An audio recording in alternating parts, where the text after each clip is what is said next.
Hello, everybody. Good morning, and welcome back to the Journey to Greatness with David McDonald, the GOAT. We're here for day 122 of 365. Happy Thursday.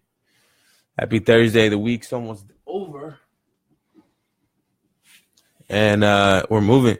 Everything is well. Good morning, Lee. How's it going, brother?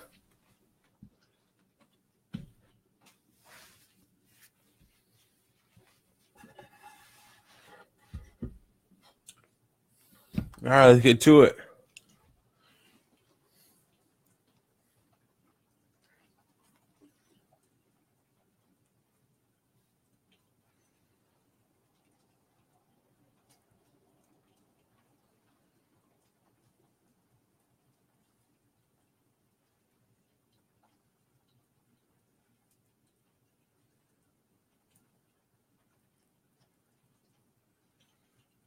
All righty, I'll see you guys on the other side. Hey, Keith. Good morning, brother. Nice to see you. Nice to see you.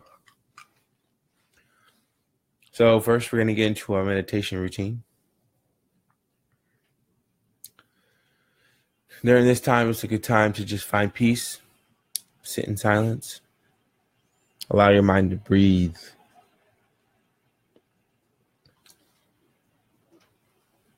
Allow your soul to be rid of the things that are stressing you.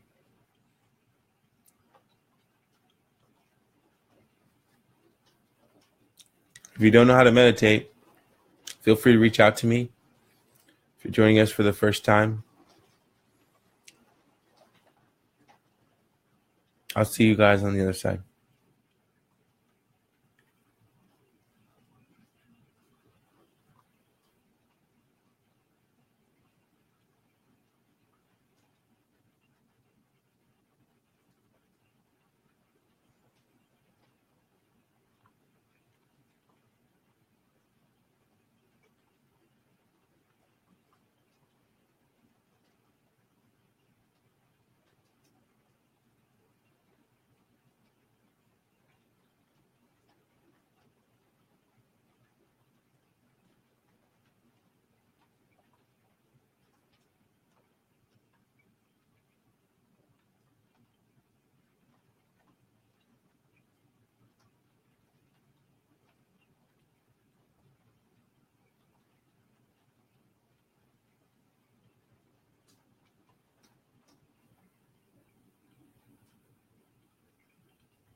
Good morning, Mr. Hopkins. How's it going?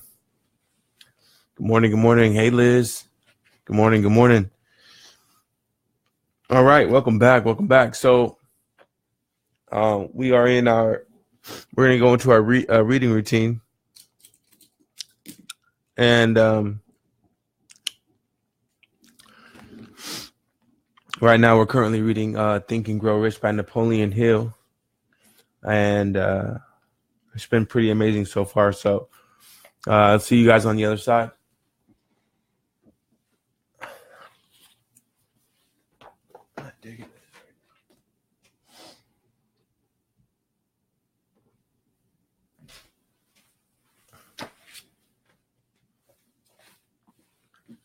All right.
Beautiful.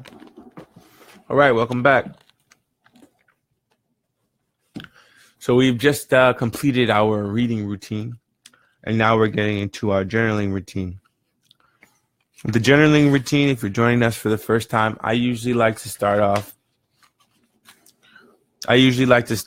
with writing about the things that I'm grateful for, which is A, waking up this morning, and B, being an exceptional help.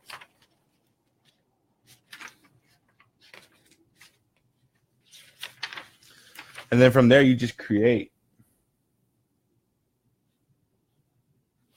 It's your time to write your destiny. It's your time to vent ideas,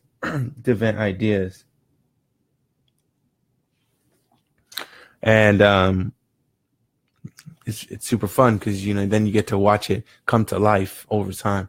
So with that, if you guys need some help on how to write in the journal or like what to write about, feel free to reach out to me. Otherwise, I should say, and I'll see you on the other side.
Beautiful. All right, everyone. Welcome back. Welcome back. So we're going to make this last section of our journey for today short and sweet.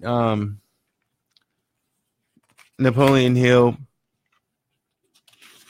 Yesterday we were talking about self-education and the value behind us as people taking and making the priority of just studying like specialized areas that we are interested in, and how that can impact us and save us a ton of time by not bombarding us with general information that isn't necessarily beneficial to us. So in this next section of this chapter, Napoleon goes into discussing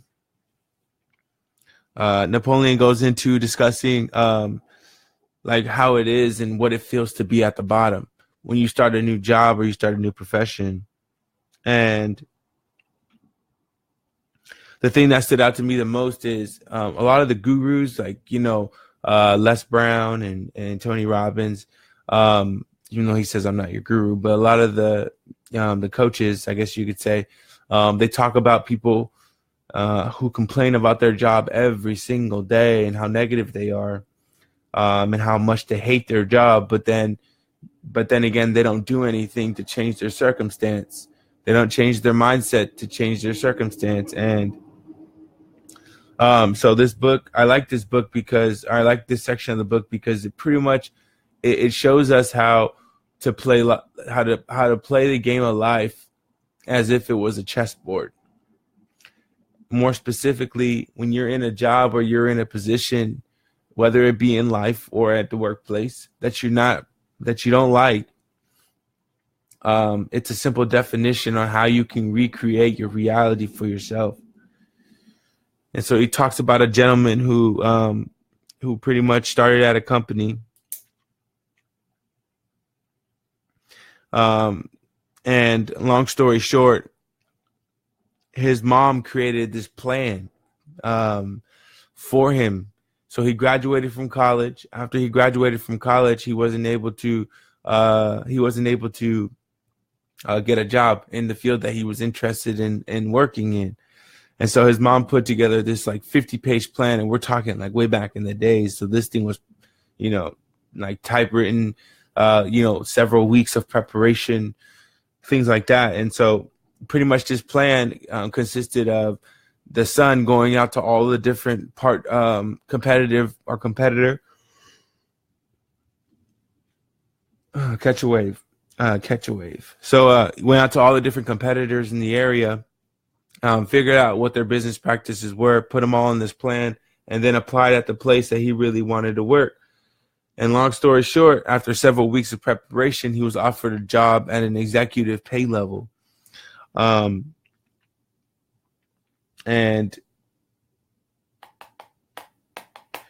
so the idea of pretty much not being defeated by reality outcomes and really creating a statement for yourself, or going above and beyond and thinking outside the box when applying for jobs, is a big deal. And not only that, actually strategically putting the pieces together, saying, okay, if I want to get here, I have to take this pawn.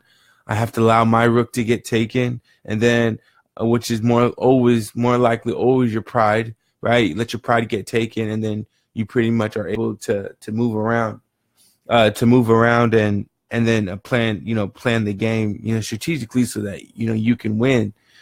And so, and that's what this mom did for this son. For almost 2 years, he continued in a job not to his liking, and he would never have risen above that job if he had not done something about his dissatisfaction.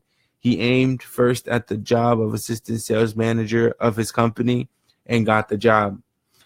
That one step upward placed him high enough above the crowd to enable him to see greater opportunity. Also, it placed him where opportunity could see him. So this is in reference to another story of a gentleman who didn't like his situation that he was in. He didn't like the job he was doing. And then so he strategically was like, okay, I'm going to get this job. These are the skills that I need. He specialized. He got those skills under his belt. Then he went and, applied for the job, got it. He's making more money. He's above the average employee, and he's doing very well for himself. So the thing is like, we can't just complain about our situation. We have to do something about it. And that all starts with an idea. That all starts with, specialized knowledge. That all starts with, trying to be better for you, better for humanity. And to adopt a philosophy, at least I've found, to adopt a philosophy of positive, perception and 2020 vision. It was difficult. Let me continue. So Napoleon says it is difficult to say whether Mr. Andrews or Mr. Haplin is more deserving of eulogy, for the reason that both showed evidence of having an abundance of that very rare quality known as imagination. Mr. Andrews deserves credit for seeing in young Haplin a go-getter of the highest order. Haplin deserves credit for refusing to compromise with life by accepting and keeping a job he did not want. And that is one of the major points I'm trying to emphasize through this entire philosophy, that we rise to high positions or remain at the bottom because of conditions we can control if we desire to control them.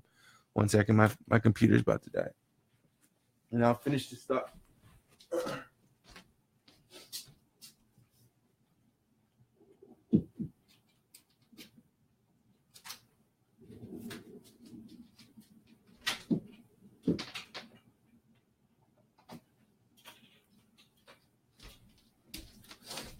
So while reading this, I'm thinking to myself,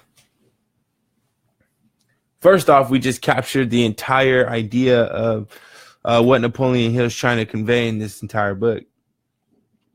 And second off, this is a call to action for all of us. or any of us who are in a place or in a work position that they don't like. So one of my friends yesterday, she messaged me and she said, "Hey, I got a new job." And she was like, I was writing down these finance affirmations and how much money I wanted to make. And, I applied to several jobs. It's been a little while, what have you. And then boom, she messaged me yesterday like, "Hey, I got the job. And guess what?" I was like, "What's up?" She was like, "Oh, I got more money than I actually wanted to begin with." And then I was just like, wow, that's beautiful. So, for me, I want to hear those stories, because I can tell you all day about what my experience is like and how fun this is all for me. But at the end of the day, like I said, one of my life goals is to show people how powerful they really are, or show people how much more powerful they really are, by unlocking that inner greatness within them, by searching within them. And so now, she'll be a featured guest, on our morning journey to greatness. And tomorrow we're gonna have someone else. So be ready for that. If you weren't here yesterday, we're gonna have a featured guest tomorrow, and it's a surprise until tomorrow comes. But my point is I want to hear those stories because that's what this is all about, is building that community of accountability. There's nothing more gratifying to me when somebody messages me and says, "Hey, like I really appreciate what you're doing." I don't really get online on the message board too much, but I want to let you know that I'm waking up early and I'm reading and I'm sharpening myself. Like those things make me really happy. Not for the sake of I'm the entry or the gateway, but from the sake of it's like you're doing something that's making you uncomfortable, and it's a space that we can share together. And so I really, really, truly appreciate that. So I can't wait for this week. So tomorrow's special guest, and then next week's special guest. And then, just more and more people are coming. So it's pretty cool. And then, so I'm just going to finish off with this last point about being on the bottom. The bottom is mountainous, dreary, unprofitable, a place for any person. That is why I have taken the time to describe how lowly beginnings may be circumvented by proper planning.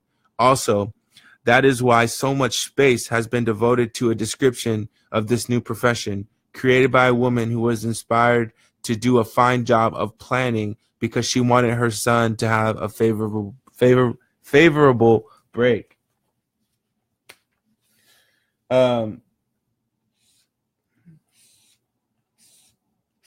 I think the biggest takeaway with this is when you're at the bottom, it's hard to see the top because there's so many different layers that you have to get through. And I think we talked about this in building business structure. There's certain things that the presidents know. There's certain things that the vice presidents know. There's certain things that the regional and the store managers know, and then you have the employees. But once you get into that regional and store manager, your title and your understanding of how the business is concerned, opens your eyes to all the different avenues that you can be at. So the takeaway point here, over preparation is good because then it shows how dedicated you are to creating your success. Looping that entirely without stretching too much, I don't think, into what we're doing on a daily basis. When you wake up early in the morning and you take the time to devote 1 hour to yourself, because it's not done so often, or at least in the circle of thousands of people that I may know, I don't hear about it happening too often among like a high 90% of them. That shapes us as being different. And that shapes us as being dedicated to something. I'm not saying it makes us better, but it definitely shapes us in a way that we don't have to say much in terms of discipline. Respectfully, we have to be humble in our approach and remain disciplined in every aspect of our life. That can be challenging. Like I like pizza and gummy bears, right? Being on a diet, sometimes it's hard. You know, I want to go. I don't eat fast food much, but hey, if I want a Whopper, like I've said this before, if I want a Whopper, I'm gonna go buy a Whopper because I'm blessed to be able to go spend $3 on a hamburger. That whether it's good for me or not, it doesn't matter. And I want to eat a Whopper, but at the same time, it's like that discipline that carries over from just waking up and doing these things, right? Once we got in the routine a little bit more so we can do it more consistently. But now it's like stretching that discipline now and scaling it like a business. We're scaling it across all platforms of our life. That's what makes that's where we get to a point where we're like, we really don't have to really say too much because we're not living a double standard life. You know, we're doing this and we're doing this the best of our ability. And we're also extending these same principles and disciplines into other parts of our lives. And I think that's the most important thing about all of this, you know, is that we are so stationary and we are evolving at such a rapid pace with the material that we're feeding ourselves and the way that we're feeding our intention for the day that it goes beyond saying. So with that, please drop by the Journey to Greatness page.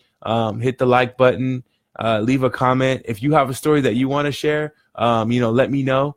Reach out to me if you need help with any of the 3 routines that we do, which are reading, journaling, and meditating. Let me know. I don't mind, you know, giving you some material to kind of help you with your evolution and your transcendence to the next level.